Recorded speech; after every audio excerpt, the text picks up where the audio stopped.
With a playlist. आज हम लोग पढ़ने वाले हैं यूडीडीआई के बारे में। इससे पहले हम लोग पढ़ चुके हैं सोप के बारे में और डब्ल्यूएसडीएल के बारे में।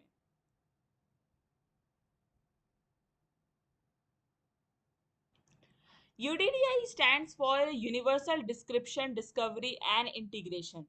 ठीक है, जैसे कि हम लोग ने पहले ना एसओए के आर्किटेक्चर में देखा था, यूडीडीआई कहाँ यूज होती है? सर्विस रजिस्ट्री में यूज होती है। एक तरीके से बोल सकते हैं कि UDDI is an XML based registry जो वर्ल्ड वाइड अवेलेबल है। Okay, UDDI is a specification for distributed registry of web service. UDDI platform independent होती है और ओपन फ्रेमवर्क है। यूडीडीआई किसका यूज करती है कम्युनिकेशन करने के लिए? सॉप का। इसलिए मैंने पहले सॉप पढ़ाया था, फिर डब्ल्यूएसडीएल पढ़ाया। ओके, और फिर आखिरी में यूडीडीआई, क्योंकि यूडीडीआई दोनों का यूज करती है, सॉप का भी और डब्ल्यूएसडीएल का भी। ओके, एक तरीके से बोल सकते हैं कि यूडीडीआई कुछ नहीं, एक रजिस्ट्री को मेंटेन, मतलब रजिस्ट्री इंटरनली कैसे कम्युनिकेट कर रही है, रजिस्ट्री क्लाइंट से कैसे कम्युनिकेट कर रही है, ये कौन कर रहा है डिसाइड? ये यूडीडीआई डिसाइड कर रही है। अब आ जाते हैं हम लोग यूडीडीआई के एलिमेंट्स पे। जैसा कि हम लोग क्वेश्चन देख सकते हैं, क्वेश्चन था कि what are the elements of a UDDI. ये एलिमेंट्स बेसिकली क्या बताते हैं कि कितनी इंफॉर्मेशन अवेलेबल है रजिस्ट्री के पास एक वेब सर्विस के बारे में, या फिर एक सर्विस जिसे कंपनी प्रोवाइड कर रही है उसके बारे में कितनी इंफॉर्मेशन वो रजिस्ट्री होल्ड कर रही है। ठीक है, तो पहली क्या होते हैं? White pages. ये बेसिक इंफॉर्मेशन कैरी करती है उस कंपनी के बारे में। ओके, उस बेसिक इंफॉर्मेशन में क्या आ सकता है? आपका बिजनेस का name, address, contact, phone number, ठीक है, और unique tax ID. Tax ID क्यों इंपॉर्टेंट है? टैक्स आईडी इसलिए इंपॉर्टेंट है दैट हेल्प्स टू डिस्कवर कि वेब सर्विस आपके, है ना, मतलब बिजनेस को बिलोंग करती है, कौन से बिजनेस को बिलोंग करती है। ठीक है, फिर आ जाते हैं हम लोग येलो पेजेस पे। Yellow pages contain more details about the company. They include description of kind of electronic capabilities of the company. Electronic capabilities क्यों मेंशन करी गई हैं? जिससे अगर किसी को आपके साथ बिजनेस करने में इंटरेस्ट है या आपके साथ कोलैबोरेट करने में इंटरेस्ट है, तो वो इस येलो पेज को पढ़ के आपसे कांटेक्ट कर सकता है। ठीक है, yellow pages usually commonly accepted industrial categorisation schemes, industry codes, product codes, business identification codes and like to make it easier for companies to search through the listing and find exactly what they want. मतलब yellow page एक और detailed manner में आपकी company को represent कर रही होती है। अब कुछ कुछ चीजें इसमें दे रखी हैं कि जैसे बेसिक ओवरव्यू में तो आप बिजनेस का नेम, एड्रेस, कॉन्टैक्ट ये सब देखते हो, पर अगर आप डेप्थ में जाते हो तो आप इंडस्ट्री कोड्स, प्रोडक्ट कोड्स, ठीक है, बिजनेस आइडेंटिफिकेशन कोड्स, ये सब देख रहे होते हो। ओके, फिर आ जाते हैं फाइनली उस सर्विस के बारे में। अभी तक ये जो व्हाइट एंड येलो पेजेस थे वो तो आपको क्या बताते हैं? कंपनी के बारे में। ओके, अब आ जाते हैं फाइनली वेब सर्विस के बारे में। कौन से पेजेस बताते हैं? Green pages. Green pages contain technical information about a web service. ये इंपॉर्टेंट है कि जो भी टेक्निकल लाइक बोलते हैं ना, एपीआई हो गई, ठीक है, यूआरएल्स हो गए, किसी भी वेब सर्विस से एसोसिएटेड, वो कहाँ प्रेजेंट होंगे? वो ग्रीन पेजेस में प्रेजेंट होंगे। ग्रीन पेजेस क्या इंक्लूड करती है? वेरियस इंटरफेसेस, इंटरफेसेस जिससे आप वेब सर्विस को इंटरैक्ट कर सकते हो। यूआरएल लोकेशंस, ठीक है, यूआरएल या फिर एपीआई कहाँ होस्टेड है या कैसे है, ये सारी चीजें आपकी यहाँ पे अवेलेबल रहती हैं। Discovery information and similar data required to find and run the web service. एक टाइप का यूजर मैनुअल भी इसी में मेंशन्ड होता है। ओके, सो ये होगा आपके बेसिक एलिमेंट्स ऑफ अ यूडीडीआई। अब फिर आगे हम लोग, है ना, यहाँ पे हमारा क्वेश्चन एंड हो जाता है कि यूडीडीआई के एलिमेंट्स क्या थे। पर और इन डेप्थ में अगर हम लोग पढ़ें कि यूडीडीआई का आर्किटेक्चर कैसा दिखता है, तो यूडीडीआई के आर्किटेक्चर में होते हैं बेसिकली तीन पार्ट्स। ये आपका यूडीडीआई का आर्किटेक्चर है। यूडीडीआई के आर्किटेक्चर में पहला आ जाता है आपका पास UDDI specification. Basically it is a specification of API for searching and publishing UDDI data. ठीक है, कोई भी कंपनी इस यूडीडीआई स्पेसिफिकेशन का यूज करके पब्लिश करती है डेटा। ठीक है, और कोई भी कंज्यूमर इस एपीआई का यूज करके, है ना, फेच करता है किसी भी सर्विस का मेटा डेटा। ओके, तो ये एक टाइप से एपीआई प्रोवाइड कर रहे हैं फॉर पब्लिशिंग एंड सर्चिंग इन यूडीडीआई। ठीक, फिर आ जाते हैं यूडीडीआई स्कीमा। इसको यूडीडीआई स्कीमा बोल लो या यूडीडीआई डेटा मॉडल पढ़ लो, थोड़ा सा आगे इस वीडियो में हम लोग और डिटेल में पढ़ेंगे इसके बारे में। UDDI data model is an XML schema for describing businesses and web service.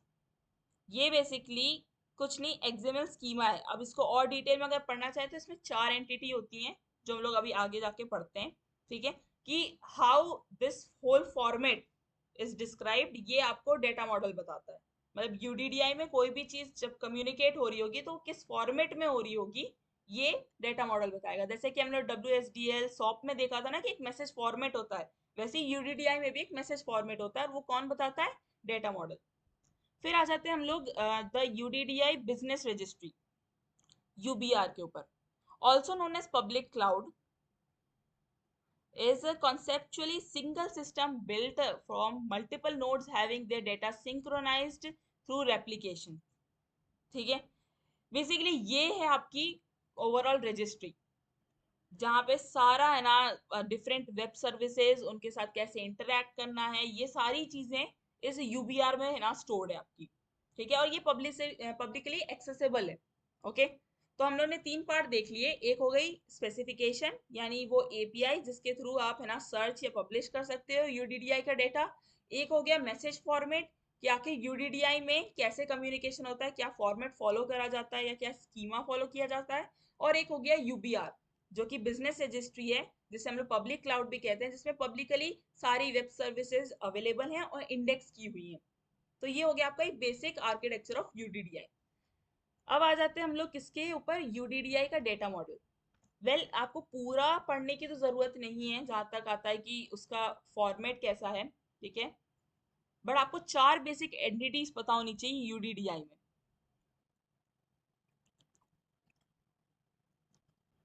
यूडीडीआई में 4 बेसिक एंटिटी क्या होती है? 4 बेसिक बोलो या 3 बेसिक बोलो या एक सब उसका सब पार्ट है। फर्स्ट होती है आपकी बिजनेस एंटिटी। बिजनेस एंटिटी क्या कैरी कर रही है? आपके information about the party who publishes information about a service.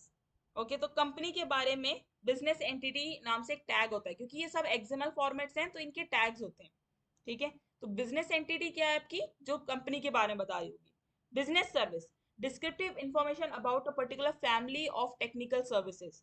For example, अगर मैं ऑथेंटिकेशन प्रोवाइड करती हूँ, ठीक है, तो ऑथेंटिकेशन एक फैमिली हो गई और उसके अंदर में डिफरेंट टाइप ऑफ ऑथेंटिकेशन जो मैं प्रोवाइड कर रही हूँ वो आ जाएंगी।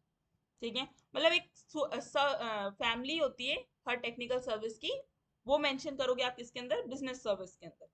फिर आ जाएगा binding template, technical information about a service entry point and construction specification.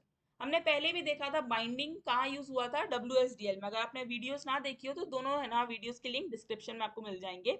WSDL में हमने देखा था बाइंडिंग यानी कैसे एग्जैक्टली आपको अप्रोच करना है या ट्रांसमिशन होता है। ठीक है, तो बाइंडिंग टेम्पलेट क्या बता रहा है? टेक्निकल इंफॉर्मेशन बता रहा है कि आप सर्विस को कैसे एक्सेस करने वाले हो और सर्विस कैसे बनी है।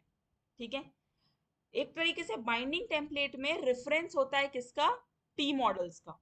ठीक है, अब टी मॉडल क्या है? टी मॉडल है description of specification for services, ठीक है, बेसिस फॉर टेक्निकल फिंगरप्रिंट्स, मतलब और डिटेल में कि सर्विस कैसे बनी है, वेब सर्विस, या फिर उसके एपीआईज क्या है या उसके यूआरएल लोकेशंस क्या है, ये सारी चीजें टी मॉडल में मेंशन्ड है, और इसका रेफरेंस किसके पास है? बाइंडिंग टेम्पलेट के पास है। ओके, तो ये होता है एक बेसिक डेटा मॉडल यूडीडीआई का। इसके अलावा अगर आपको थोड़ा और डिटेल में लिखना हो तो आप लिख सकते हो यूडीडीआई इंटरफेसेस के बारे में। बेसिकली यूडीडीआई में 2 टाइप के इंटरफेस होते हैं। एक तो होता है पब्लिशिंग इंटरफेस और दूसरा होता है इंक्वायरिंग इंटरफेस।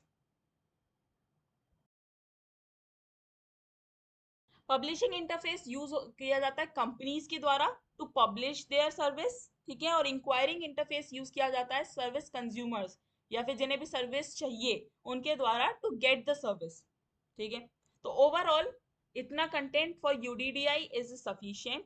अगर चाहे तो डिटेल में जैसे हम लोग ने फॉर्मेट्स पढ़े थे, आप यूडीडीआई में भी फॉर्मेट पढ़ सकते हो कि पब्लिशिंग इंटरफेस में क्या क्या आता है, इंक्वायरिंग इंटरफेस में क्या आता है, या फिर ये डेटा मॉडल्स कैसे उस एक्सएमएल फॉर्मेट में अरेंज होते हैं। बट फॉर द क्वेश्चन कि एलिमेंट्स क्या हैं, तो आप पहले यूडीडीआई को एक्सप्लेन करो, यूडीडीआई का आर्किटेक्चर, उसके data model, interfaces, and then elements. That's it from my side. Subscribe for more.